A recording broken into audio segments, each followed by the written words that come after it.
The exact moment I said, Connor made me scream louder than you ever have. I watched 3 years of love drain from Ethan's eyes.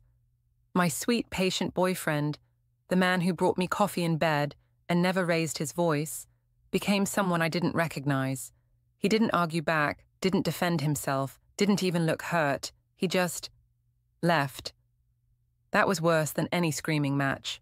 I've never heard such deafening silence in my life. The apartment felt hollow, like all the air had been sucked out of it, leaving me standing there in our living room, surrounded by the remnants of what had been a perfectly normal evening just an hour before. But honestly, what did I do with our relationship with one sentence? Although maybe he drove me to that moment in the first place. I tried calling him immediately, of course. My hands were shaking as I dialed his number, hoping he'd pick up and we could talk this through like adults. But his phone went straight to voicemail, that generic automated message that suddenly sounded so cold and impersonal. I must have called 20 times that first night, each call going to voicemail, each silence on the other end making my chest tighter with panic. I spent the entire night sitting by the window, watching for his car to pull into the parking lot. Every set of headlights made my heart race, thinking he was coming back so we could fix this mess. But morning came, and Ethan never returned. I'd made coffee for 2 out of habit, then stared at the extra cup until it went cold, a painful reminder that I was now alone. Let me explain how we got to this point, because I need you to understand that this wasn't entirely my fault.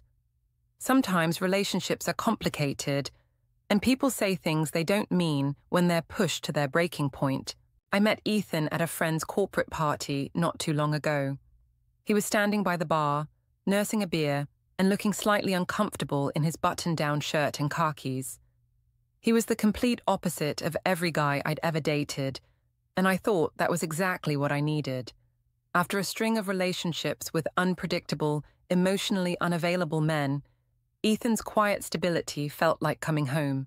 He was an engineer at a software company, the kind of guy who had his life together in ways I'd never experienced before. He paid his bills on time, kept his apartment clean, and actually called when he said he would. After years of dating guys who treated relationships like a casual hobby, Ethan's consistency felt revolutionary. Maybe this slow, steady approach to romance was what mature relationships were supposed to look like. Our relationship developed slowly, built on trust and compatibility rather than explosive passion. We'd have dinner at nice restaurants where we'd talk about our days, our future plans, our shared interests in hiking and old movies. Ethan would walk me to my door and kiss me goodnight, like we were in some wholesome romantic comedy. It was sweet, respectful, and everything I'd told myself I wanted. But then there was the shadow of my past, Connor. Connor had been my boyfriend before Ethan, and our relationship had been everything Ethan's wasn't. Where Ethan was stable, Connor was unpredictable. Where Ethan was gentle, Connor was intense. With Connor, I felt alive. And yes, maybe that was wrong, but I couldn't control how my body responded to that kind of raw passion. Our relationship had been a roller coaster of incredible highs and devastating lows, the kind of toxic dynamic that I knew was unhealthy but couldn't seem to resist. We'd broken up recently, and it had been painful in the way that only ending an addictive relationship can be. Connor had cheated on me, lied to me, made me question my own sanity with his gaslighting and manipulation. I knew intellectually that he was terrible for me, but my body still remembered the way he could make me feel. Connor still texted me regularly, and I responded because you can't just erase someone from your life completely, right? He'd send messages late at night, telling me he missed me, that he'd made mistakes, that no one understood him the way I did. I'd tell myself I was just being polite by responding, that maintaining some level of communication was the mature thing to do. After all, we'd shared 2 years together. That kind of history doesn't just disappear. The truth was, the physical side of my relationship with Ethan had become routine, predictable, in a way that left me feeling restless.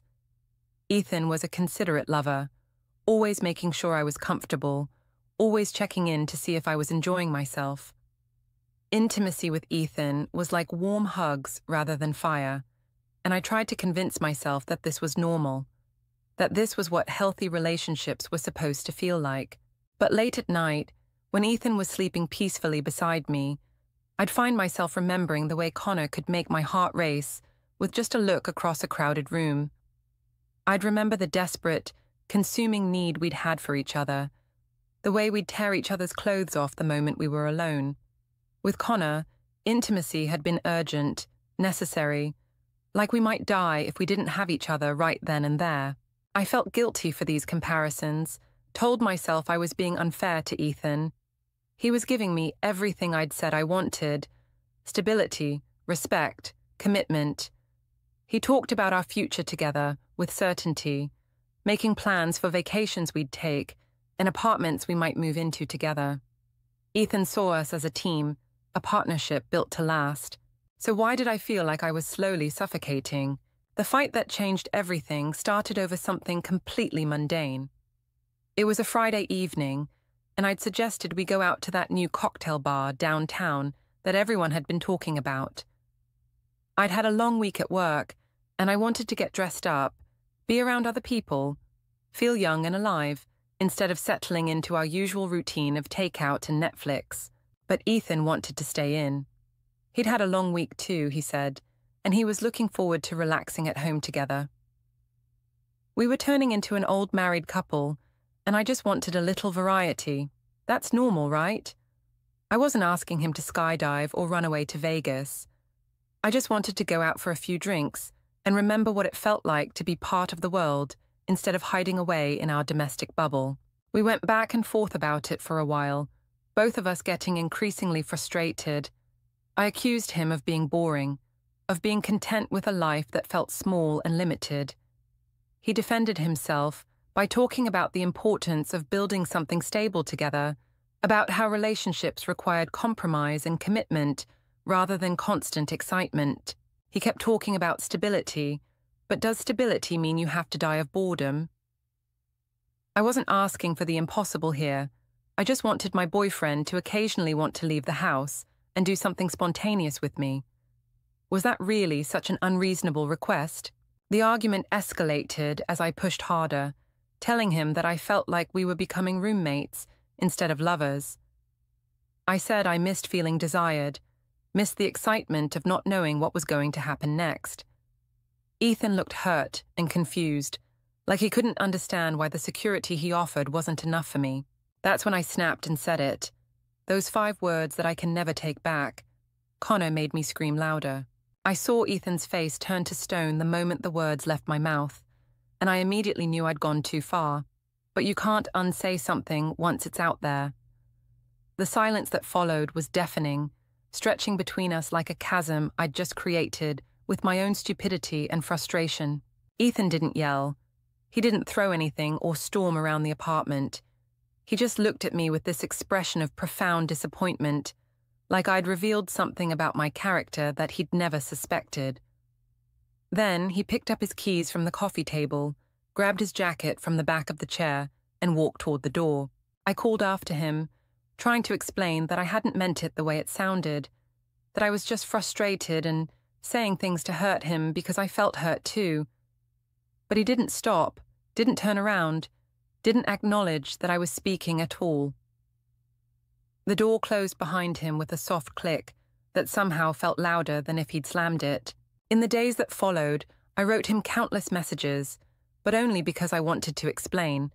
I never meant to hurt him intentionally. I tried to make him understand that what I'd said came from a place of frustration rather than cruelty, that I'd been pushed to my breaking point by his refusal to engage with my concerns about our relationship. My texts went unanswered. My calls went straight to voicemail. When I tried reaching out to our mutual friends, they were awkwardly polite, but clearly uncomfortable discussing the situation. I got the impression that Ethan had told them something about our fight, though I had no idea what version of events he'd shared. After a few days of radio silence, I realized I needed to take more direct action. I drove to his office building and waited in the parking lot until I saw him leaving work. When I approached him, Hoping we could finally have an adult conversation about what had happened, his reaction was devastating. He looked at me like I was a stranger, even though I was just trying to be honest with him. His expression was polite but distant, like I was someone he'd once known but had no particular interest in seeing again.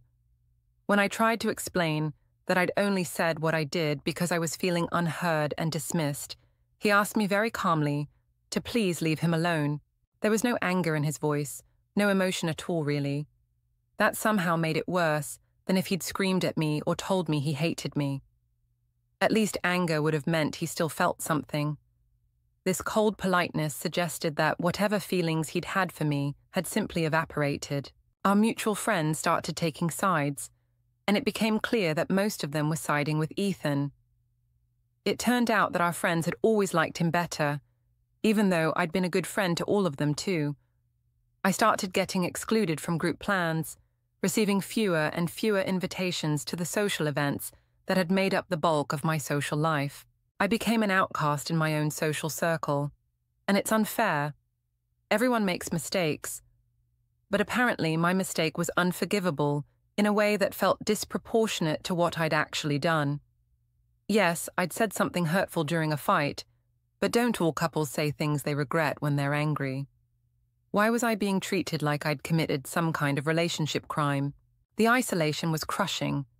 I'd built my social life around being part of a couple, around the group of friends Ethan and I had shared. Now I was coming home to an empty apartment every night, eating dinner alone while scrolling through social media posts of gatherings I was no longer invited to attend. I tried reaching out to some of the women in our friend group, hoping to maintain those relationships independently of whatever issues Ethan and I were having. But their responses were lukewarm at best, clearly uncomfortable with the idea of maintaining a friendship with me while staying loyal to Ethan. I felt like I was being punished, not just by my ex-boyfriend, but by an entire community of people who decided I was the villain in this story. The worst part was that I could see how unfair the whole situation was, but I couldn't figure out how to fix it. I'd made one comment during a heated argument, and suddenly I was being treated like I was fundamentally untrustworthy. Ethan had decided that one sentence defined me as a person. But that's not fair, is it? I started questioning everything about our relationship, wondering if maybe I'd been right to feel restless and unfulfilled. Maybe Ethan's reaction proved that he'd never really known me at all, that he'd fallen in love with some idealized version of me rather than accepting me as a complex person capable of making mistakes. I thought about all the times I'd bitten my tongue when he'd made decisions that affected both of us without consulting me. I remembered all the evenings I'd agreed to stay in when I wanted to go out, all the compromises I'd made to accommodate his preference for routine and predictability. Had I been the only one making sacrifices in our relationship? The more I thought about it, the more convinced I became that Ethan's response was an overreaction. Yes, I'd said something hurtful, but relationships require forgiveness and understanding. If he'd really loved me, wouldn't he have been willing to work through this rough patch instead of just walking away? I started to wonder if maybe this breakup was revealing something important about Ethan's character. Maybe his inability to handle conflict, his immediate retreat into cold silence, showed that he wasn't as emotionally mature as I'd thought. Maybe his version of stability was actually just emotional unavailability, disguised as reliability. But even as I tried to rationalize what had happened, I couldn't shake the feeling that I'd lost something valuable. Ethan had been kind to me, patient with my moods and insecurities in ways that Connor never had been. He'd made me feel safe, in a way I'd never experienced before, like I could trust him to be there when he said he would. I missed the way he'd bring me coffee in bed on weekend mornings, the way he'd listen carefully when I talked about problems at work and offer thoughtful advice. I missed his laugh, the way his eyes crinkled at the corners when he found something genuinely funny. I missed feeling like I was part of a team, like I had a partner who was invested in building a life together. The apartment felt too quiet without him. I'd gotten used to the sound of his keys in the door at the end of the day, the way he'd call out to let me know he was home. I missed having someone to cook dinner with, someone to share the small details of my day with, someone who cared about whether I'd had a good day or a difficult one. Connor had started texting me more frequently since my breakup with Ethan, sensing an opportunity to re-enter my life. His messages were full of sympathy and understanding, telling me that Ethan had never deserved me anyway, that I needed someone who could appreciate my passion and intensity. But I found myself resistant to Connor's overtures in a way that surprised me. As much as I'd missed the excitement of our relationship, I'd also forgotten how exhausting it had been to never know where I stood with him. After months of Ethan's consistent affection and reliability, Connor's hot and cold communication style felt manipulative rather than thrilling. I realized that what I'd had with Ethan was genuinely valuable, even if it hadn't given me the constant adrenaline rush I'd experienced with Connor. Ethan had offered me something rare: unconditional positive regard, the security of knowing that someone saw me at my worst and chose to love me anyway, except apparently he hadn't been able to love me at my worst after all. When I'd revealed an ugly, jealous, hurtful side of myself, he decided I wasn't worth fighting for. Maybe that proved that his love had been conditional all along, dependent on my being the sweet, accommodating girlfriend he'd thought he was getting. Or maybe it proved that I'd damaged something irreparable with my careless words. Maybe there are some things you can't come back from, some trust that can't be rebuilt once it's been broken. I kept replaying that final argument in my head, wondering what would have happened if I'd handled my frustration differently. What if I'd been more patient, more willing to explain my feelings without resorting to comparisons that I knew would hurt him? What if I'd tried harder to find a compromise that would have met both of our needs? But then, I'd remember how dismissed I'd felt in that moment, how it seemed like Ethan wasn't even trying to understand my perspective. I'd been trying to communicate something important about what I needed from our relationship, and he'd responded by defending the status quo instead of engaging with my concerns. I'd chosen honesty over lies. Isn't that better than living in a fake relationship? Maybe he just wasn't ready for real intimacy, for the kind of relationship where both people can be completely themselves without fear of judgment or abandonment. The weeks passed, and Ethan maintained his complete silence. He didn't respond to my messages, didn't acknowledge my attempts to reach out, didn't seem interested in any kind of closure or resolution. It was like I'd simply ceased to exist in his world, like our entire relationship had been erased by 5 words spoken in anger. I found myself driving past places we used to go together, hoping I might run into him accidentally and have a chance to explain myself. But I never saw him, and I started to wonder if he was actively avoiding those places to make sure our paths wouldn't cross. The finality of it was what hurt the most. Ethan had decided that one sentence told him everything he needed to know about who I was as a person, and he'd written me off completely based on that single moment of poor judgment. He decided that one phrase defined me as a human being. But that's not fair, is it? I started to feel angry about his unwillingness to forgive, his inability to see past one mistake to the person who'd loved him and tried to build something meaningful with him. Didn't our months together count for anything? Didn't the way I'd supported him through stressful periods at work, the way I'd integrated myself into his life and made space for him in mine, didn't any of that matter when weighed against one hurtful comment? Maybe Ethan's version of love was too fragile to survive real conflict. Maybe he'd been looking for a reason to end things, and I'd just given him the excuse he needed. Maybe his quick retreat proved that he'd never been as invested in our relationship as I'd thought. But late at night, when I was alone in my bed that suddenly felt too big, I couldn't escape the knowledge that I'd sabotaged something good. Whatever Ethan's flaws might have been, he'd never deliberately tried to hurt me the way I'd hurt him. He'd never thrown my insecurities back in my face during an argument, or made me feel like I wasn't enough for him. I'd damaged something precious out of frustration and selfishness, and now I was facing the consequences of that choice. Even if Ethan's reaction seemed extreme, I was the one who'd introduced poison into our relationship.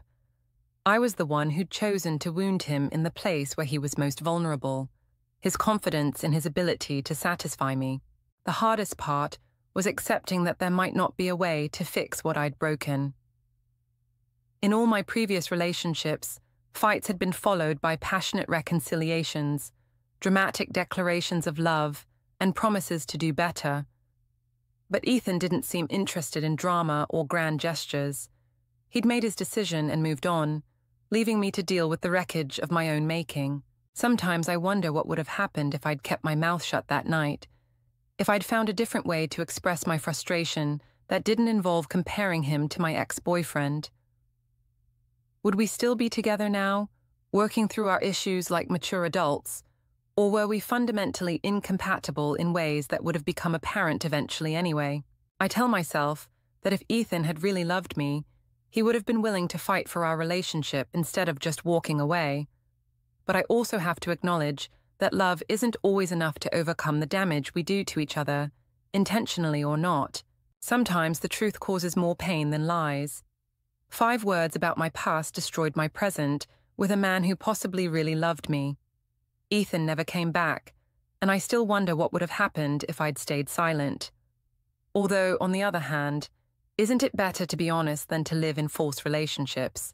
If this story resonated with you, please hit the like button on this video. Subscribe to the channel so you don't miss new stories about love and loss. And tell me in the comments, what city are you watching this from? Most importantly, have you ever had moments when one phrase changed your entire life? Share your stories in the comments below.